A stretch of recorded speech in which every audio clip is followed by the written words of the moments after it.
안녕하세요. 오래간만에 인사드립니다. 갑자기 날씨가 쌀쌀해지니 환절기 건강 조심하시고요. 특히 감기 조심하시기 바랍니다. 처음 유튜브에서 설명드렸듯이 평생 직장이라는 개념은 사라졌습니다.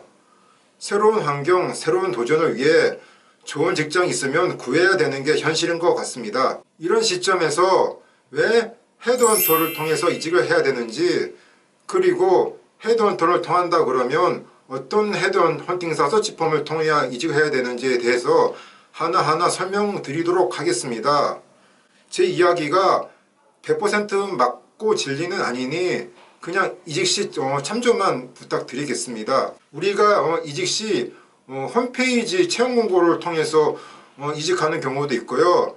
요즘에는 또 토탈 사이트, 잡코리아, 사람인, 인크루트 같은 데 공고가 나서 지원하는 경우도 있고요. 혹은 아는 직원 내부 추천을 통해서 들어가는 경우도 있습니다. 그런 경우보다도 왜 헤드헌터 통한 이직이 유리한지 설명을 드릴게요. 회사마다 차이는 있지만 인사 담당자들요 엄청 바쁩니다. 직원들 내부 평가, 특히 외국계 회사는 외국인들과의 컨퍼런스 콜, 7년 전 제가 외국계 반도체 인사 담당자 미팅을 만나러 갔는데 거의 한 20분마다 전화가 옵니다. 왜 전화가 오냐 그러면 채용 사이트에 어떤 포지션 공고를 냈는데 저 같은 헤드헌팅사 서치펌에서 하루에도 막 20군데씩 전화가 오기 때문에 업무가 마비될 정도입니다. 인사 담당자하고 미팅할 때마다 헤드헌터 전화 오면 전화를 갖다가 본인이 없다 그러고 하라고 인사 담당 후배한테 짜증까지 내기도 그렇습니다. 한 가지 예를 한번 들어보겠습니다. 반도체 외국계 장비 회사 플라즈마 장비 영업을 하나 구인 공고를 내고 그러면 홈페이지나 잡사이트에 내고 그러면 하루에 100통 이상의 이력서들이 들어오고 그렇습니다. 그 100통의 이력서 중에서는 맞는 경우가 한 10%밖에 안 됩니다. 특히 요새는 코로나 때문에 경기가 더 안 좋아서 그런지 전혀 맞지도 않은 사람이 지푸라기 잡는 심정으로 공고 보고 내고 그러면 지원을 하는 경향이 되게 많습니다. 하루에 100통의 이력서를 들어온다고 한번 가정해 보겠습니다. 한 이력서를 갖다 검토하는데 3분이면 100통이면 300분이죠? 그러면 5시간입니다. 하루에 근무 시간에 8시간 중에서 5시간을 그렇게 검토한다는 거는 진짜 있을 수도 없습니다. 지원자가 많으니 당연히 회신도 늦습니다. 그러나 헤드헌팅 통해서 이력서를 받을 경우에는 인사 담당자들이 좀 신뢰를 할 수 있는 서치펌 통해서는 제일 먼저 검토가 합니다. 왜 그러냐면 헤드헌터들은 어느 정도 후보자 추천 시 어느 정도 필터링 하기 때문에 70-80% 맞는 분들만 추천을 하고 하루에 3-4분을 이력서를 드린다 그러면 인사 담당자 입장에서는 자체 공고보다도 헤드헌팅 통해서 온 이력서를 제일 먼저 검토합니다. 그러니 같은 스펙의 같은 포지션의 후보자들이라면 채용 공고나 다른 루트보다도 헤드헌팅 통해서 이력서를 받아야지 검토 결과가 훨씬 빠를 수 있습니다. 다음 이유는 지원 관련 보안, 즉 컨피덴셜이 잘 지켜집니다. 한 가지 예를 한번 들어보겠습니다. 저는 주로 반도체 쪽을 많이 하기 때문에 반도체 회사들은 이쪽 업무 업계가 상당히 좁습니다. 예를 들어 이 업계에서 일 잘한다고 소문난 반도체 A 장비 회사에서 외국계 플라즈마 진공 영업하는 후보자가 경쟁회사 B라는 회사에 이직을 하길 원합니다. 본인이 아무리 실력이 있고 능력이 있더라도 100% 합격한다는 보장은 없습니다. 연봉이 안 맞아 잘 안 될 수도 있고 상세 채용 스펙이 안 맞아서 안 될 수도 있고 B라는 회사에서 회사 정책상 지금 현재는 A 후보자를 뽑을 수 있는 타이밍이나 여건이 안 돼서 채용을 안 할 경우도 있습니다. 그럴 경우는 자체 지원했을 경우에는 이쪽 업계가 좁기 때문에 금방 소문이 나가지고 A라는 회사의 상사까지 그 기회에 들어갈 수가 있습니다. 그럴 경우 A 상사는 그 후보자가 우리 회사에서는 이제 마음이 없고 다른 데 이직할 생각이 이제 많구나 그렇게 생각하고 그러면 아무리 일을 잘하더라도 업적고가나 능력고가 시기에 잘 줄 리가 없겠죠. 그래서 헤드헌팅 회사와 클라이언트 채용 의뢰 계약서에는 항상 이런 계약서 문구가 있습니다. 이 문구는 워낙에 중요하니까 제가 보면서 한번 읽겠습니다. 다음과 같은 항목이 있습니다. 1. 갑과 을은 쌍방은 본 계약의 수행 과정에서 취득한 상대방의 정보 또는 자료를 상호간의 사전 동의 없이 제3자에게 누설해서는 안 된다. 단, 법령 등에서 정하는 바에 따라 관계기관에 제출하는 경우는 제외로 한다. 2. 갑은 을이 추천한 후보자와 관련된 일체의 정보에 대해서 비밀을 유지한다. 갑은 저희가 헤드헌팅 거래하는 회사이고 을은 저희와 같은 서치펌 회사입니다. 이런 문구가 있기 때문에 헤드헌터 통한 이직은 직접 지원하는 것보다도 보안이 훨씬 지켜질 가능성이 무지 많습니다. 그 외에도 헤드헌터 통한 이직에 대해서 이점은 여러 가지가 있을 수가 있습니다. 면접 볼 때 면접관은 몇 명이 나오는지 1차 면접만 보는지 2차 면접만 보는지 또한 또 영어 면접을 보는지 그런 거에 대해서 팁을 드립니다.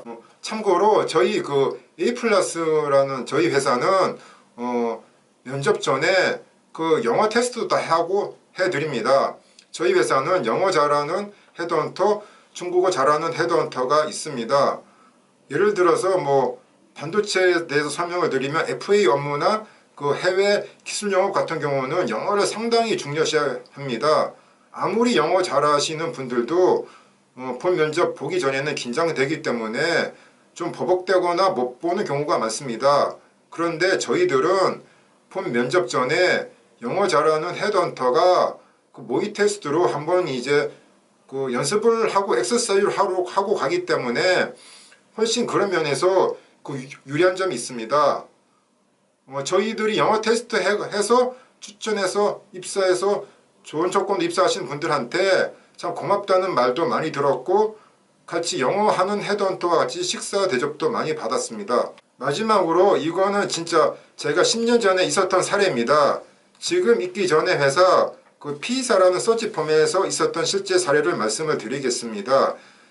홍길동이라고 자바 개발자인데 굉장히 실력이 있는 후보자였는데 A 회사 그를 근무하다가 B 회사로 더 좋은 조건으로 이직하기 위해서 저희 통해서 면접을 보고 합격을 했습니다. 그런데 B 회사 인사 담당자가 갑자기 전화가 와가지고 홍길동을 회사 사정상 채용을 갖다가 할 수가 없다고 이야기를 들었습니다. 그런데 홍길동은 B사를 입사를 하기 위해서 A사를 퇴사한 상태였습니다. 참 난감한 경우죠. 이럴 경우 저희 P사 변호사를 통해 민법 제655조 고용계약 및 근로기준법 제2조 근로계약 등 기타 관련 조항으로 B 회사가 홍길동을 합격해서 채용하기로 결정한 다음에 A라는 회사를 사표를 냈을 경우에는 B 회사가 채용을 안 했을 경우에는 A 회사에서 받는 기본급에 곱하기 12를 위자료를 줘야 됩니다. 그런 점을 저희가 저희 클레이언트 B 회사한테 이야기를 했고 B 회사도 잘 이제 좋게 원만히 해결해서 이건 도의적으로 있을 수 없다고 이야기하니까 지금 당장은 힘들지만 또 2달 뒤에 홍길동을 채용하기로 합의를 했고 홍길동은 2달 뒤에 입사를 했고 지금 B라는 회사하고 저희 헤드헌팅 서치펌은 계속 좋은 관계를 유지를 하고 일을 하고 있습니다. 만일 저희 같은 헤드헌팅 통하지 않고 직접 지원했을 경우에는 이런 법에 대한 상식도 없고 참 난감하겠죠.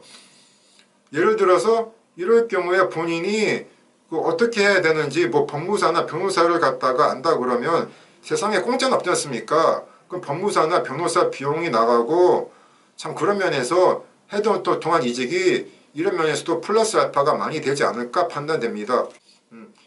마지막으로 이 건은 저는 주로 이제 반도체 그 팹리스 회사나 장비 회사 쪽을 많이 하는데, 예를 들어서 반도체는 이제 부하는 상당히 생명처럼 중요시 여깁니다. 그 A라는 장비 회사가 그 어떤 이제 그 플라즈마 백큐um 진공 장비 영업 그 스페셜한 포지션을 채용을 저한테만 의뢰했습니다. 그 다른 경쟁회사 B사나 C사 모르게 소문내면 안 되기 때문에 저한테만 그 독점으로 의뢰한 경우가 있었습니다. 그럴 경우에는 그 후보자들 입장에서는 능력 있는 헤드헌터를 사귀어두고 그러면 다른 잡사이트나 홈페이지 말고 헤드헌터 통해서만 좋은 포지션 제의를 받기 때문에 좀 이쪽 업계에서 그 능력 있고 실력 있는 헤드헌터들하고는 긴밀한 관계를 가지면 그 경력 관리나 좋은 정보를 받는데 많이 도움이 되지 않을까 판단됩니다. 또 헤드헌팅 통하지 않고 직접 지원했을 경우에 예를 들어서 합격을 했다고 하더라도 그 연봉 부분에 있어서 만족하지 않을 수도 있는 경우도 당연히 있겠죠. 그럴 경우에 후보자 입장에서는 전혀 모르는 인사 담당자나 현업에 계신 분한테 연봉을 올려달라고 말하기가 참 껄끄럽고 부담스럽고 난감한 경우가 참 많을 것 같습니다. 그러나 채용하고 싶은 회사가 정말 저 후보자가 능력이 있고 실력이 있고 꼭 채용해야 된다고 판단이 됐을 경우에는 연봉을 갖다가 10% 아니 그 이상도 그 올려달라면 올려주는 경우가 굉장히 많습니다. 이럴 경우에는 그 헤드헌터들은 감이라는 게 있습니다. 저 후보자를 꼭 채용을 원하는지 아니면 채용해도 될까 말까 그 카트라인에 걸렸는지 그런 걸 판단을 잘합니다. 예를 들어서 저 후보자를 꼭 채용을 해야 되겠다고 판단될 때 그럴 경우에는 그 후보자 입장에서 그 연봉을 10%나 15% 더 올려주고 그러고요. 그리고 다른 정보도 드립니다. 예를 들어서 인센티브는 얼마 받는지, 구정이나 추석 보너스가 있는지, 연봉 인상률 그런 것도 정보를 주기 때문에 헤드헌터 통한 이직은 많은 좋은 정보를 받지 않을까 생각합니다. 물론 그 헤드헌터가 연봉을 올려달라 해서 안 되는 경우도 당연히 있겠지만요. 올려주는 경우도 많기 때문에 이런 점을 판단해서 헤드헌터 통해서 이직을 하는 게 유리하지 않을까 판단됩니다. 다음에는 더 유익한 정보로 여러분들 앞에 찾아뵙겠습니다. 힘든 게 아니니 구독 한번 살짝 눌러주시면 감사하겠습니다. 감사합니다.